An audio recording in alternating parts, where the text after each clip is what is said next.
రాష్ట్ర వ్యాప్తంగా చూసుకున్నట్లయితే కనుక ఆశా వర్కర్లేమి, అటు అంగన్వాడీలేమి, అటు టీచర్లు అయితే ప్రతి ఒక్కరు కూడాను సమ్మెబాట పట్టారు. ఇదే నేపథ్యంలోని శ్రీకాకుళం జిల్లాలోని పారిశుద్ధ్య కార్మికులు గత వారం రోజులుగా చేపట్టినటువంటి ఈ సమ్మె ఏదైతే ఉందో ఈ సమ్మె ఇప్పటి వరకు కూడాను వారికి ప్రభుత్వం నుంచి కానీ ఎటువంటి సత్ఫలితాలను అయితే కల్పించలేదని చెప్పి ఈరోజు అర్ధనగ్నంగా వీరు ఇక్కడ సమ్మెలోనైతే పాల్గొనడం జరిగింది. అసలు ఏంటి ప్రభుత్వం నుంచి వీరికి ఎటువంటి స్పందన కలిగింది, అసలు ప్రభుత్వం ఏమైనా దిగి వచ్చి వీరి యొక్క డిమాండ్లు నెరవేర్చే దిశగా ఏమైనా ప్రయత్నిస్తున్నా లేదా అని మాత్రం వారి మాటలు తెలుసుకుందాం. అసలు ప్రభుత్వం నుంచి మీకు ఏమైనా స్పందన ఇప్పటివరకు వచ్చిందా లేదా? మున్సిపల్ కార్మికులు సమ్మెలో దిగి ఇవాళ 8వ రోజు ఏమీ మనకు పరిష్కారం జరగలేదు కాబట్టి ఈరోజు అర్ధనగ్న ప్రదర్శన మేము చేపట్టాము. అవసరమైతే మేము ప్రాణాలు అర్పించి పోరాటాన్ని ముందుకెళ్ళడానికి కూడా మేము సిద్ధం. అలాగే పట్టణంలో కొంతమందికి పర్మనెంట్ వర్కర్లని మేము ప్రజలకు ఇబ్బంది కలగకుండా పర్మనెంట్ వర్కర్లతో ఇప్పటివరకు చేయిస్తున్నాం. ఎందుకంటే మేము తినే ప్రతి పైసా ప్రజల సొమ్ము కాబట్టి ప్రజల్ని కూడా మనం ఇబ్బందికరంగా చేయడానికి లేదు కాబట్టి వాళ్ళతో పని చేయించడం కూడా జరుగుతుంది. దున్నపోతు మీద వర్షం కురిసినట్టు జగన్మోహన్ రెడ్డి గారు ఇలాగే వ్యవహరిస్తే నేటికి 8వ రోజు కాదు ఇంతకన్నా ముందుకు వెళ్తాము. మన ప్రాణాలు కూడా పణంగా పెట్టి మేము సాధించుకునేంత వరకు, అలాగే పర్మనెంట్లు కూడా పోగేసుకోవడానికి ఆయనే పూర్తి బాధ్యత వహించాలి. ఎందుకంటే పట్టణానికి అనుకూలంగా మెన్ను లేదు, ఎట్టి చాకరీ చేస్తున్నా ఇప్పటివరకు మా పొట్ట కోసం మేము పనులు చేస్తున్నాం.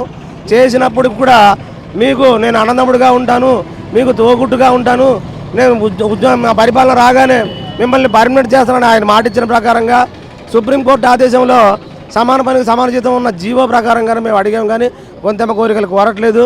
4.5 సంవత్సరాలు చేసి పోరాటాలు చేసి ఇసిగిపోయాము. ఈరోజు అర్ధనగర రేపు ఏం జరుగుతుందో దీనికి పూర్తి బాధ్యత ప్రభుత్వమే వహించాల్సిందిగా కోరుచున్నాను. నా పేరు గణేష్. ఈ వారం రోజులు చూసుకున్నట్లయితే కనుక నగరాల పరిస్థితి చాలా దయనీయంగా తయారైంది కదా, దీని పట్ల అసలు ప్రభుత్వం మీరు డిమాండ్ చేసినట్టు ఒక్కదానికైనా ప్రభుత్వం ఏమైనా స్పందిస్తుందా? స్పందించట్లేదు సార్. అసలు మా నాయకులతో కూడా ఇవాళ కూడా చర్చలు పిలిచారు తప్ప సమానం కానీ మాకు వచ్చిన డిమాండ్లు కానీ ఆయన పరిష్కరించట్లేదు, చర్చలకు పిలవడం లేదు. అలాగే మంత్రివర్గంతో చర్చలు చేయిస్తున్నారు. వాళ్ళు మా వల్ల అవ్వదు, సీఎం గారు దీనికి ఆమోదం చేయాలని చర్చలు కూడా విఫలం చేస్తున్నారు తప్పితే తగు న్యాయం ప్రభుత్వం చేయట్లేదు.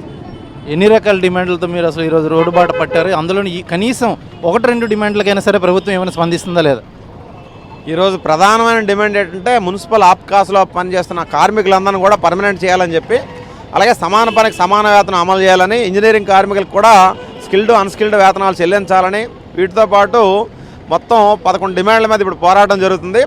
కీలకమైన డిమాండ్లు ఏవి పరిష్కారం చేయకుండా కేవలం నిన్న జరిగిన వాటిల్లో అంటే ఏదైతే చెత్త తరలించే వాహనాలు పనిచేస్తున్నారో వాళ్ళకి ఆక్యుపేషన్ అలవెన్స్ 6,000 రూపాయలు ఇస్తామని చెప్పి మాత్రమే ఒకటి అనౌన్స్ చేశారు తప్ప మిగిలిన ప్రధానమైన డిమాండ్ లేట్ కూడా పరిష్కారం చేయడానికి రాష్ట్ర ప్రభుత్వం ముందుకు రావట్లేదు.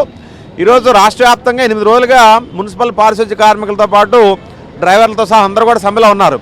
ఈరోజు ప్రజల ఆరోగ్యాన్ని దృష్టిలో పెట్టుకొని పర్మనెంట్ కార్మికులతో పనిచేయించే ప్రయత్నం చేస్తున్నాము. అలాగే ఇంజనీరింగ్ కార్మికులు కూడా ప్రస్తుతానికి ఇంకా సమ్మెలోకి రాలేదు. ఇదే ప్రభుత్వం మొండి వైఖరి వ్యవహరించినట్టు ఇంజనీరింగ్ కార్మికులు కూడా సమ్మెలోకి వచ్చినట్టయితే విద్యుత్తు, మంచినీటి సరఫరా మొత్తాన్ని కూడా ఆగిపోతాయి.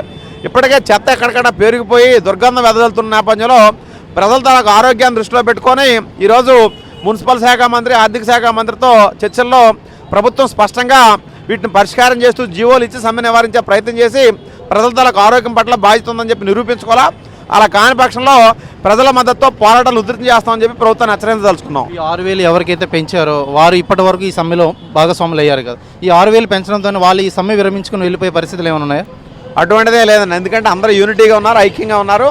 అందరి తాలూకు సమస్యలు పరిష్కారం అయిన తర్వాత యూనియన్ ఇచ్చిన పిలుపు కట్టుబడే వాళ్ళు ఉంటారు తప్ప ప్రభుత్వం ఆ రకంగా కొంతమందిని పరిష్కారం చేసి మిగతా వాళ్ళు విడిచిపెట్టేస్తే అసంతృప్తి తెచ్చి చీలికి తెచ్చే ప్రయత్నం చేయాలని కూడా ప్రయత్నం చేస్తుంది. ఖచ్చితంగా అటువంటి అవకాశం ఉండదు. యూనియన్గా మొత్తం కార్మికులందరూ కూడా ఉమ్మడిగా చర్చించుకొని ఏం చేయాలి నిర్ణయం చేస్తారు తప్ప ప్రభుత్వం చేసే ఎత్తుగాడులు ఎట్టి పరిస్థితుల్లో ఉంగే పరిస్థితి లేదు. చూసుకున్నట్లయితే కనుక ఈ గత వారం రోజుల నుంచి కూడా వీరి యొక్క 11 రకాల డిమాండ్లు ఏవైతే ఉన్నాయో ఈ డిమాండ్లు పూర్తి చేయాలని చెప్పి ప్రభుత్వానికి అయితే వీరి యొక్క వినతిపత్రాలను కూడా అందజేయడం జరిగింది పలు చోట్ల. అయితే వాటిలో మాత్రం చెత్త తరలించే స్టాఫ్కి మాత్రం 6,000 రూపాయలు చెల్లించి ఆ చెత్త తరలించే స్టాఫ్ ఎవరైతే ఉన్నారో సమ్మె విరమించుకుని వీళ్ళలో చీలికలు వచ్చేలాగా అడుగులు ముందుకు వేస్తున్నారు ప్రభుత్వం తప్ప మాలో యూనిటీ ఏదైతే ఉందో ఆ యూనిటీని మాత్రం మీరు బ్రేక్ చేయలేరు. మా యొక్క అన్ని రకాల డిమాండ్లని పూర్తి చేసేంత వరకు కూడా ఇందులోంచి ఒక్కరు కూడా కదిలే ప్రసక్తి అయితే లేదని స్పష్టం చేస్తున్నారు. అదే ఈ వారం రోజులుగా వీధుల్లోని పట్టణ పరిసరాలను చూసుకున్నట్లయితే కనుక చెత్త పేరుకుపోవడం వల్ల అటు పందులు కానీ కుక్కలు కానీ స్వైర విహారం చేసి ఆ చెత్తలంతా కూడా అటు ఇటు చెల్లాచెదురుగా చేస్తూ ప్రజల అనారోగ్యాలకి కారకులు మాత్రం అవుతున్నాయి. అయితే ఇలా చెత్త పేరుకుపోవడం వల్ల ప్రస్తుత పరిస్థితుల్లో చూసుకున్నట్లే సీజనల్ ఫీవర్స్తోని ప్రజలందరూ కూడా ఎంతో ఇబ్బందులు పడుతున్నారు. దానికి తోడుగా ఈ చెత్త వల్ల వచ్చేటువంటి అనారోగ్యాలు ఏవైతే ఉన్నాయో ఇవి ప్రజలపైన మరింత అనారోగ్య బారి పడేలా చేస్తున్నాయి. అయితే దీని పట్ల వీరు మాత్రం సమ్మెలో ఉండడం వల్ల మాత్రం ఖచ్చితంగా దాని మీద ఎటువంటి చర్య అయితే తీసుకోబోమైతే వీరైతే చెప్పడం జరుగుతుంది. కానీ ప్రజల ఆరోగ్య దృష్ట్యా మాత్రం ప్రభుత్వం ఒక అడుగు ముందుకేసి ఆ ఇనిషియేటివ్ తీసుకోకపోతే కనుక అటు ప్రజల నుండి కూడా వ్యతిరేకత అనేది ఏర్పడుతుంది. ఎలాగో కార్మికుల నుండి అయితే వ్యతిరేకత వచ్చింది. అయితే ఈ కార్మికులకు కనుక ప్రజల యొక్క అండదండలు లభించి వారు కూడా ఈ సమ్మెలో పాల్గొంటే మాత్రం ఈ సమ్మె ఎంతో ఉద్రిక్తం అయితే అవుతుందని మాత్రం స్పష్టం చేస్తున్నారు. వీడియో జర్నలిస్ట్ రామకృష్ణతో సురేష్, RTV శ్రీకాకుళం. మరిన్ని వీడియోస్ కోసం ఛానల్ ని సబ్స్క్రైబ్ చేయండి. లేటెస్ట్ అప్డేట్స్ కోసం వాట్సాప్ ఛానల్ ని ఫాలో చేయండి. అండ్ లింక్ డిస్క్రిప్షన్ లో ఉంది.